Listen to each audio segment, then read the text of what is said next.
capítulo 8, y vamos a leer desde el versículo 5 hasta el versículo 9. Mateo 8, versículo 5 al 9. Cuando esté allí me regala un fuerte amén.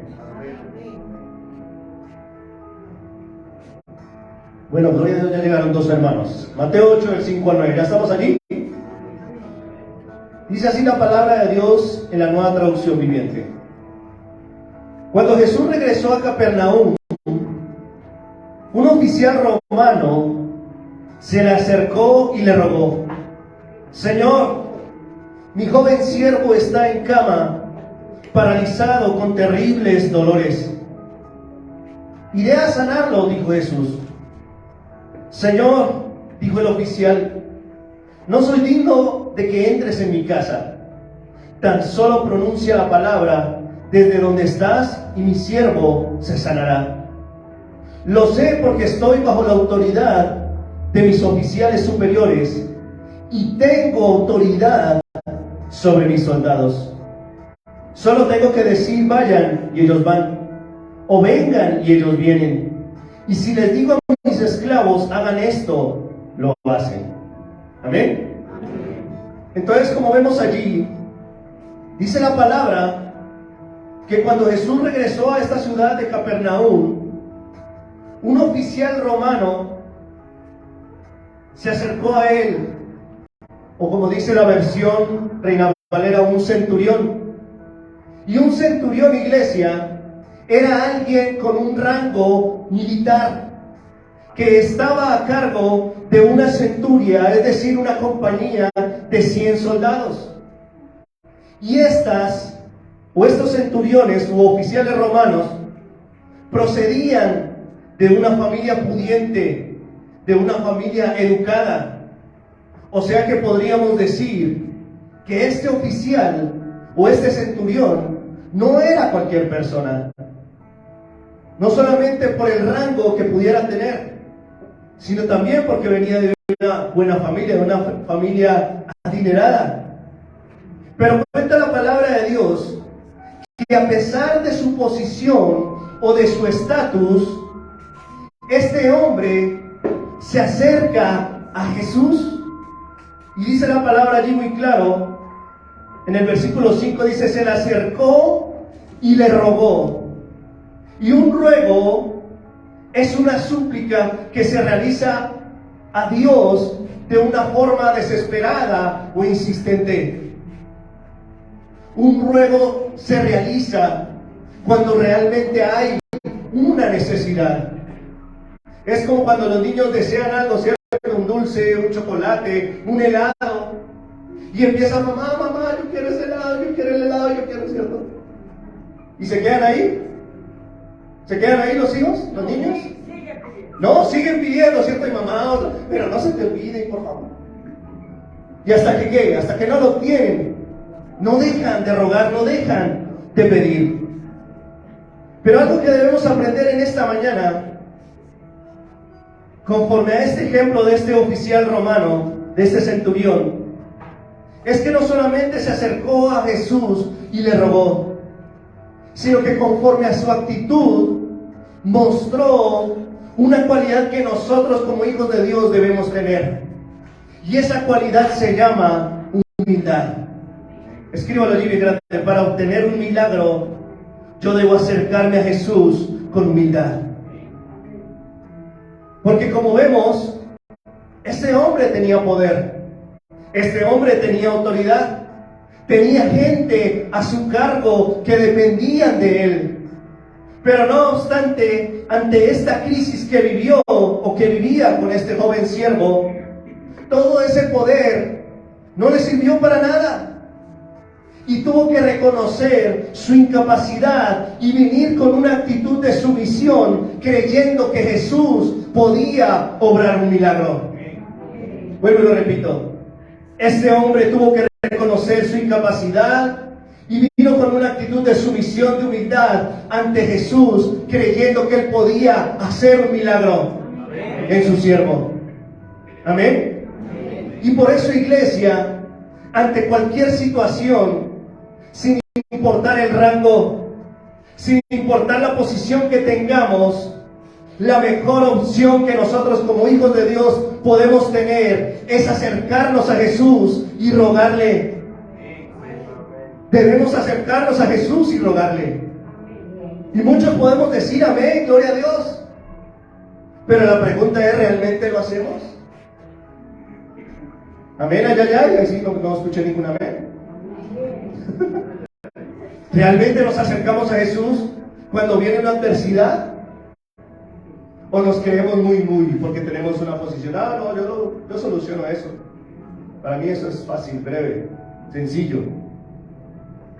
Pero por eso este hombre nos muestra que sin importar la posición debemos acercarnos a Jesús.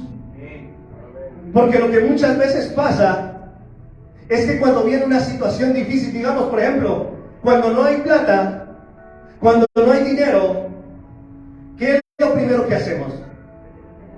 ¿Buscamos un préstamo? ¿Buscamos al gota a gota? Que después terminan mandando ¿los qué? ¿Los de las motos?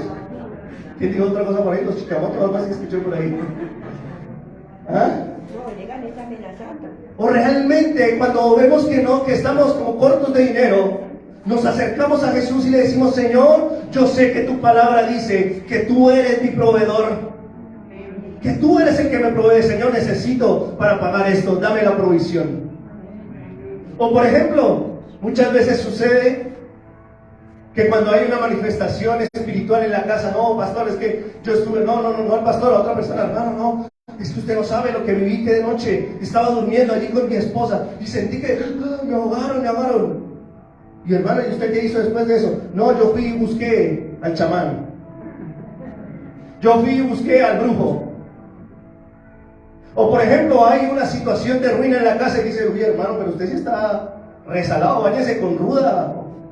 Y va y busca a la persona que vende las maticas y se bañan y hacen una cantidad de cosas. Pero realmente eso nos muestra que nuestra fe, nuestra confianza esté depositada en Jesús. Dígale que está a su lado: gloria a Dios que usted no ha hecho ninguna de esas cosas. Bueno, y si las hizo, hoy el Señor lo perdona, tranquilo. Amén. Porque como veíamos, este hombre en su posición vio lo que otros en la misma posición de él posiblemente no hubieran visto.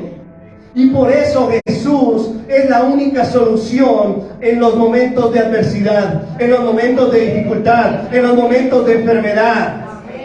Jesús es la única solución. Dígase lo que está a su lado: Jesús es la única solución. Jesús es la única solución. Pero debemos hacer lo que hizo este hombre. ¿Qué hizo?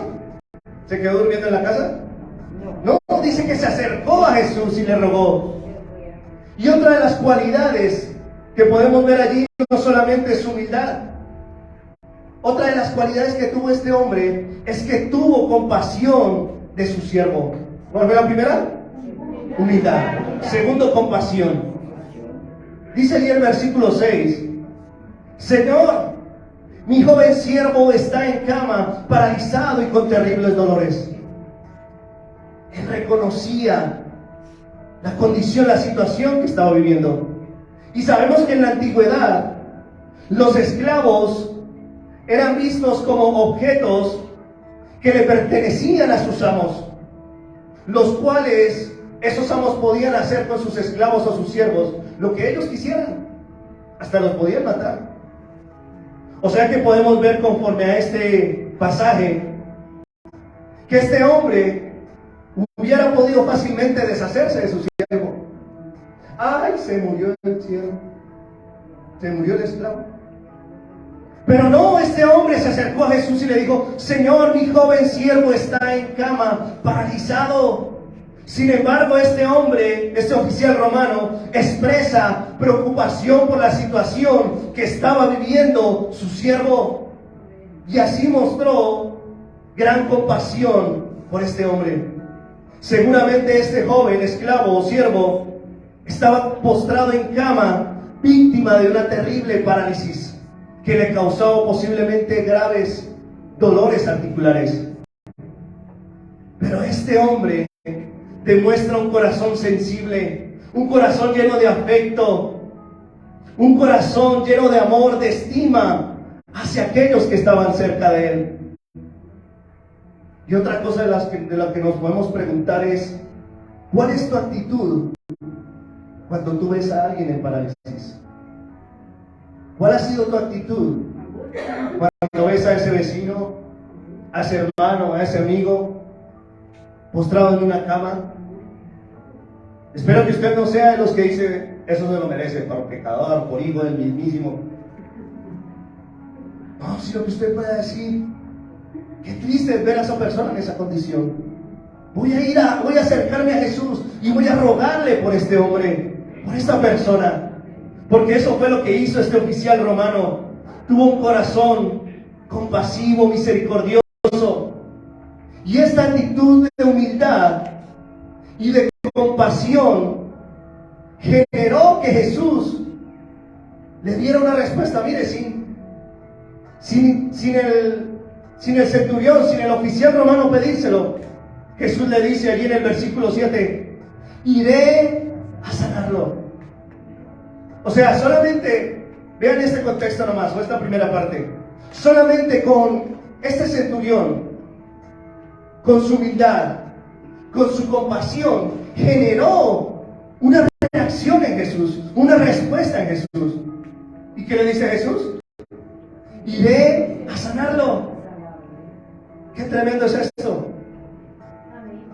Qué tremendo es ver que el Señor responde a un corazón humilde, a un corazón compasivo.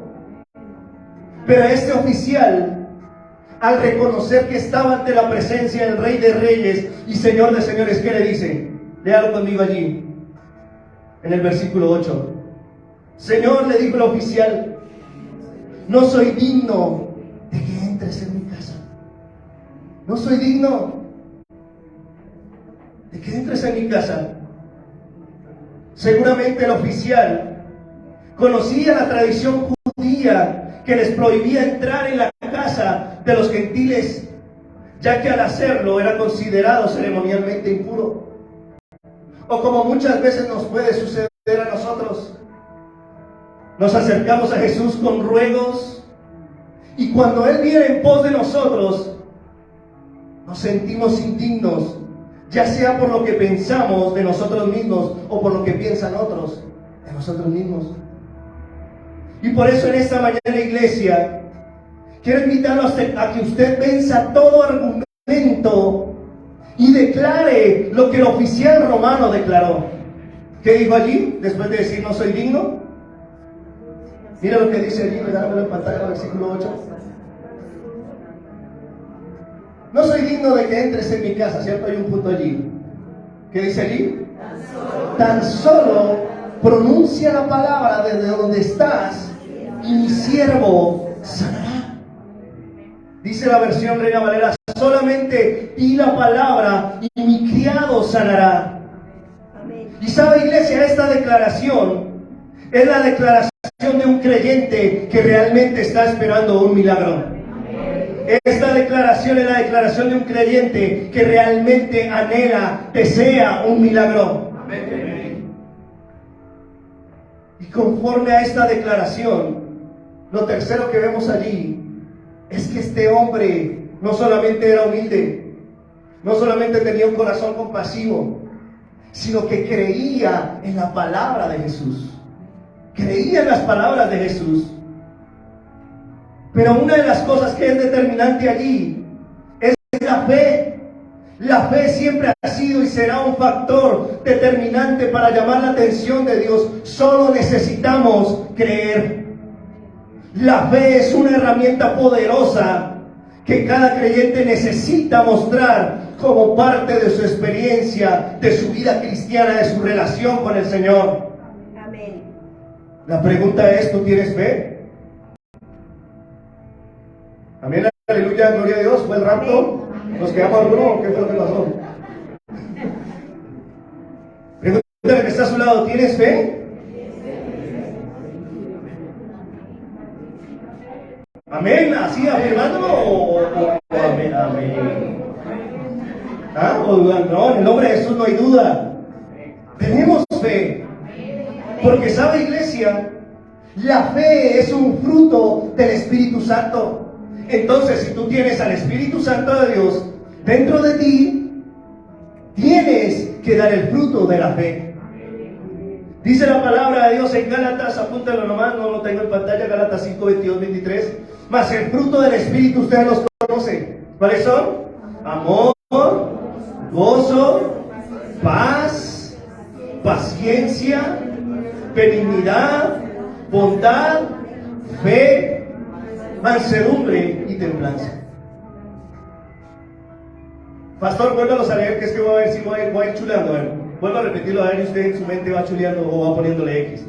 Amor, gozo, paz, paciencia, benignidad, bondad, fe, mansedumbre y templanza. ¿Cuál de los 9 tiene? Pastor, ahí voy en el proceso. Gloria a Dios, ahí vamos todos en el proceso, desarrollando esos 9 frutos. Pero hoy en especial, debemos desarrollar ese fruto de la fe. Porque la fe es una herramienta poderosa que cada creyente necesitamos tener fe, necesitamos creer. Y aún es más dice la misma palabra de Dios, todos ustedes son hijos de Dios por la fe en Cristo Jesús. Y por eso, iglesia, día tras día se nos presentan situaciones, adversidades que nos llevan a declarar, no voy a poder, no puedo, no tengo, no lo voy a lograr, qué mal me va, así que estoy salado.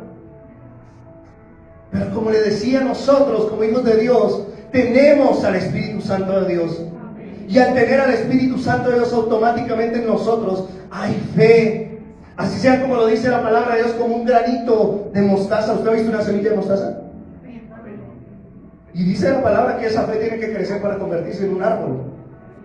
¿Amén? Amén. Pero la pregunta es, ¿dónde está tu fe? ¿Sobre qué está cimentada o arraigada tu fe? Piénselo por un momento.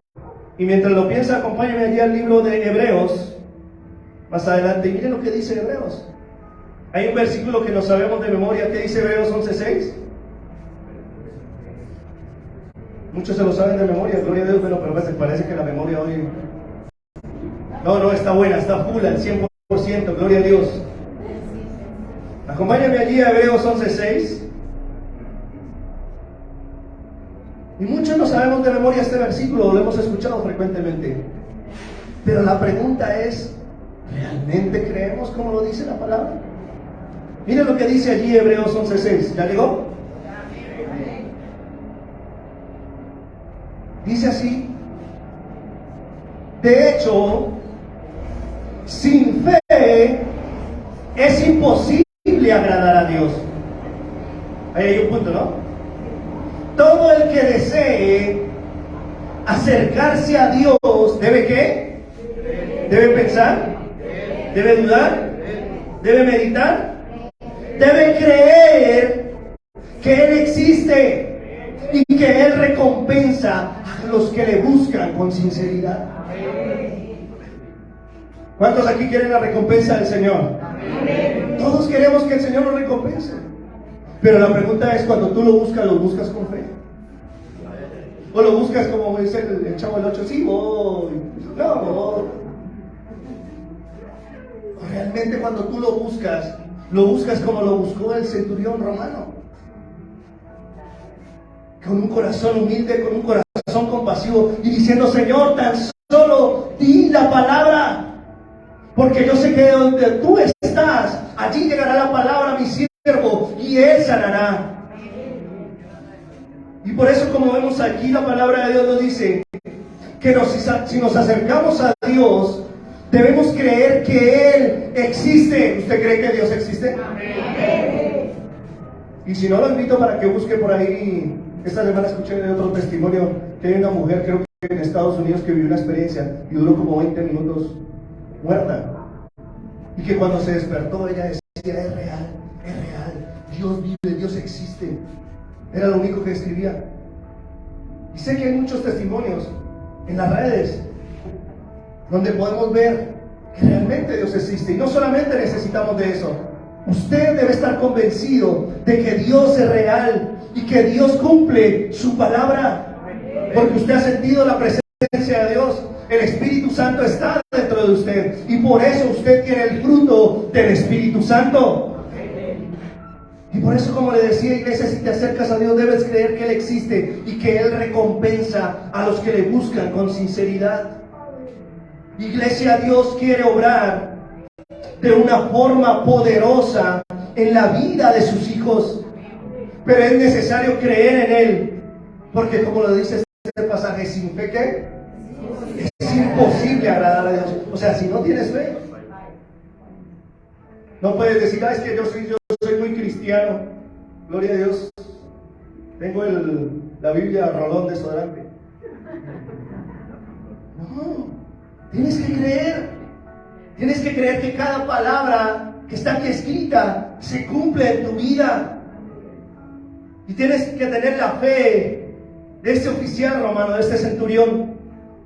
Lo único que necesitamos, iglesia, para conseguir un milagro es fe. Decirle al Señor solamente, di la palabra y Él hará lo que sea para la gloria de su nombre. El oficial romano no era un seguidor de Jesús.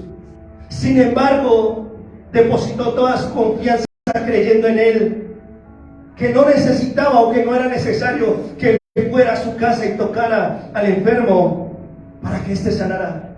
Pero no solamente tenía fe en la palabra, creía en la autoridad, reconocía la autoridad del poder de Jesús y el poder de Jesús. Entonces quiero, para resumir esos 4 puntos. ¿Qué tenía el oficial romano? Humildad, compasión, creía en la palabra de Jesús, pero creía también en su poder. Creía en la autoridad. Volvamos allí y terminamos allí con ese pasaje nuevamente. Quedamos en el 9, ¿cierto? No, el 9, leamos nuevamente el versículo 9. Mire lo que afirma el oficial romano. Dice, no sé, porque estoy bajo la autoridad de mis oficiales superiores y tengo autoridad sobre mis soldados. Solo tengo que decir, vayan, y ellos van, o vengan, y ellos vienen. Y si les digo a mis esclavos, hagan esto, lo hacen. Entonces, como vemos allí, iglesia, este hombre reconocía la autoridad del poder de Jesús y le dijo, no sé, porque estoy bajo ¿qué? Bajo autoridad, y tengo también autoridad sobre mis soldados. El oficial romano sabía lo que era derecho legal. Él sabía que tenía una autoridad porque estaba bajo la autoridad de sus superiores. Y por eso es importante, iglesia, que tú entiendas que no puedes pedir obediencia o sujeción de los que están bajo tu mando si tú no te sujetas a una autoridad superior. Escucha esto muy bien. Tú no puedes demandar obediencia de alguien que está bajo tu mando o sujeción si tú no te sujetas a una autoridad superior. Porque es que hay mucha gente que se cree muy mandona, pero al momento de decirle, venga, haga esto, no, y esto aquí, que me viene a decir a mí que haga. Aquí mando yo, segundo yo y tercero yo. Y ya que veo parejas aquí, eso es como el conducto regular de mando. ¿Usted conoce a alguien aquí militar? ¿Policía? ¿Cierto? Que hay suboficiales y hay oficiales, ¿cierto? Y hay de que el suboficial no le obedezca al oficial, a ver qué pasa. Y lo mismo también pasa con las parejas y Dios. El mando mayor es el Señor, es Dios. Y debajo sigue el esposo, y más abajito sigue la esposa. El esposo se sujeta a Dios. Y si el esposo quiere que la esposa se sujete, tiene que estar sujeto a Dios. Si no, no puede demandar obediencia. Pero es una demanda de sujeción mutua. Porque muchos dicen, yo soy el que mando aquí, sí. Yo soy el que mando. Había un hermano que decía: yo, en mi casa, pastor, se hace lo que yo obedezco. Así un hermano que le sangre de Cristo. Bueno, gloria al Señor. Pero evita, por lo menos ayuda para que haya menos conflictos, menos peleas, menos discusiones. Pero realmente hay una sujeción a la cual debemos estar, en la cual debemos estar. Hay una obediencia que debemos rendir. Porque en lo militar, el no obedecer a un oficial sería considerado desacato y tendría gravísimas consecuencias, aún hasta la misma muerte. Y por eso en lo cristiano, estar bajo una autoridad es estar en obediencia a nuestros líderes, a nuestros pastores, a quienes velan por nuestra salud espiritual. Y cuando vivimos de esta manera, entonces también tenemos autoridad en el área donde nos movemos. Eso es como también el papá con los hijos. ¿Cómo un papá va a tener autoridad de decirle a su hijo: mi hijo, no fume, que eso le hace daño? Y a las 2 horas está por aquí local: mi hijo, no fume, que eso hace daño. O no tome. Y el hombre le jala el codo: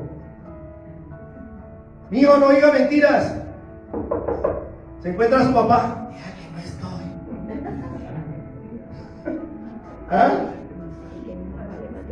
Entonces, estar bajo autoridad de iglesia nos da la victoria en el área espiritual. Y me gusta mucho como dijo ese oficial: tan solo di la palabra. Y lo dice en otra versión, en la palabra de Dios para todos, dice: tan solo da la orden. Y en el momento en que este hombre le dijo: tan solo da la orden, en el momento en que Jesús dio la orden, el milagro aconteció sobre el siervo. Y por eso este hombre creía en el poder de la palabra de Jesús. Mire lo que dice Hebreos. Detén el tiempo, Señor. Hebreos 1, versículo 3. Hebreos 1, versículo 3. Me encanta este versículo. Hebreos 1, versículo 3. ¿Ya llegó allí? ¿Amén? Amén.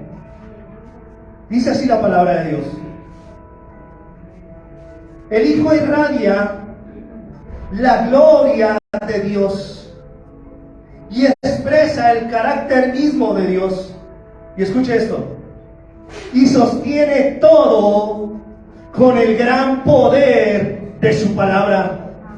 Después de habernos limpiado de nuestros pecados, se sentó en el lugar de honor a la derecha del majestuoso Dios en el cielo.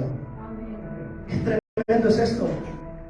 Qué tremendo. El Hijo irradia la gloria de Dios y expresa el carácter mismo de Dios y sostiene todo ¿con qué? Con el gran poder de su palabra. Algo que yo veía conforme a este pasaje es: dice la palabra de Dios que en nuestra boca está el poder de la vida y de la muerte. Pero imagínense una cosa: si en nosotros, como seres humanos, está el poder de la vida y de la muerte, imagínense aún más en el Señor, en Dios. Él dice allí, todo se sostiene con el gran poder de su palabra. La pregunta es: ¿tú crees en el poder de la palabra de Jesús? Amén. ¿Tú crees que Él realmente puede hacer un milagro hoy en tu vida? Amén. Está bien que digan amén, qué bendición. Pero solamente allí en su corazón es donde realmente usted se ve si está allí cementada esa fe genuina, esa fe verdadera.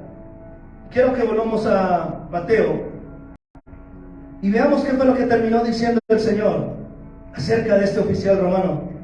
Cuando le dijo: Señor, tan solo da la orden, tan solo di la palabra y mi siervo sanará. Mira lo que dice el versículo 10, Mateo 8:10. Y leemos hasta el 13. Mateo 8, versículo 10. Dice: al oírlo Jesús quedó asombrado. Se dirigió a los que seguían y dijo: les digo la verdad, no he visto una fe como esta en todo Israel. Y les digo que muchos gentiles Vendrán de todas partes del oriente y del occidente y se sentarán con Abraham, Isaac y Jacob en la fiesta del reino del cielo. Pero muchos israelitas para quienes se preparó el reino serán arrojados a la oscuridad de afuera, donde habrá llanto y rechinar de dientes.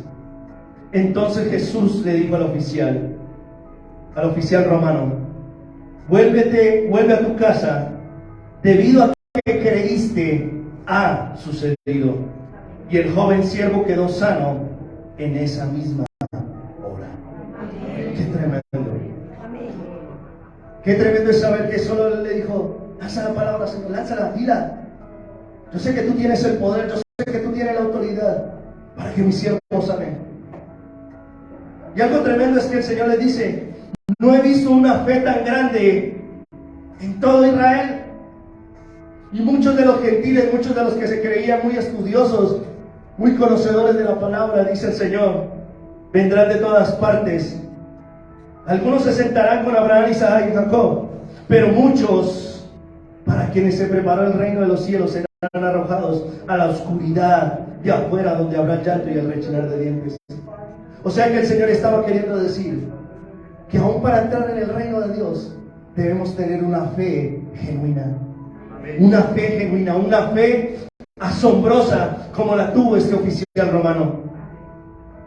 Porque como le decía, cuando estamos bajo autoridad, los milagros ocurren sobre nuestras vidas.